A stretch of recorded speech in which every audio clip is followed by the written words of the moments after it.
नितिन गडकरी को लेकर इस समय की सबसे बड़ी जानकारी सामने आ रही है। नितिन गडकरी की होगी राज्य की राजनीति में वापसी। राज्य की राजनीति में बड़ा पद नितिन गडकरी को मिलने जा रहा है।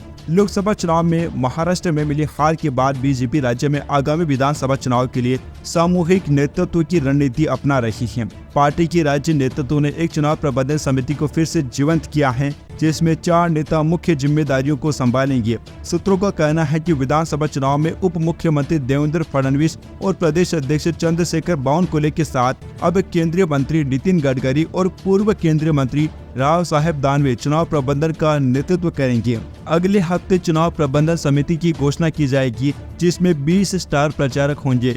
राव साहेब दानवे को मुख्य समन्वयक बनाया जाएगा, जबकि नितिन गडकरी मुख्य चेहरा होंगे, जो कि विपक्ष द्वारा बनाए गए कथानक का मुकाबला करेंगे। चंद्रशेखर बावनकुले ने कहा कि नितिन गडकरी हमारी पार्टी के वरिष्ठ नेता हैं, जो महाराष्ट्र और नागपुर का राष्ट्रीय राजनीति में प्रतिनिधित्व करते हैं। वे हमेशा हमारी कोर टीम और राज्य मामलों की निगरानी करने वाले संसदीय बोर्ड का हिस्सा रहे हैं। गडकरी को महाराष्ट्र की जनता से बहुत प्यार है और उन्होंने हमेशा राज्य में अपनी काबिलियत साबित की है। उन्हें चुनाव अभियान समिति में शामिल करना कोई नई बात नहीं है। हाल ही के लोकसभा चुनाव में नितिन गडकरी ने नागपुर सीट से चुनाव लड़ते हुए कांग्रेस के विवेक ठाकरे के खिलाफ लगभग 25 रैलियां की थी। उन्होंने लगातार तीसरी बार अपनी 1,37,000 वोटों के अंतर से जीत हासिल की थी। हालांकि हाल के लोकसभा चुनाव में बीजेपी को विदर्भ क्षेत्र में बड़ा झटका लगा है।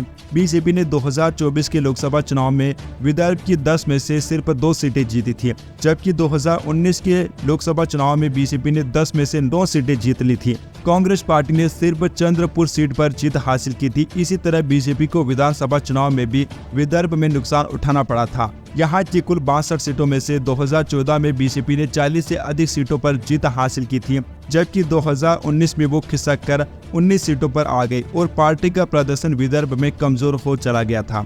इसलिए पार्टी के मुख्य समूह का मानना है कि गडकरी विदर्भ में पार्टी की चुनावी स्थिति को पुनर्स्थापित कर सकते हैं। इसी बीच शरद पवार गुट की सांसद सुप्रिया सुले ने कहा कि यह बीजेपी का आंतरिक मामला है कि किसे नेतृत्व को सौंपना है। हम आंतरिक लोकतंत्र में विश्वास करते हैं और अपनी पार्टी गठबंधन में इस सिद्धांत का पालन करते हैं। साथ ही महाराष्ट्र विधानसभा चुनाव प्रचार के लिए कई नेता बाहर से आ रहे हैं।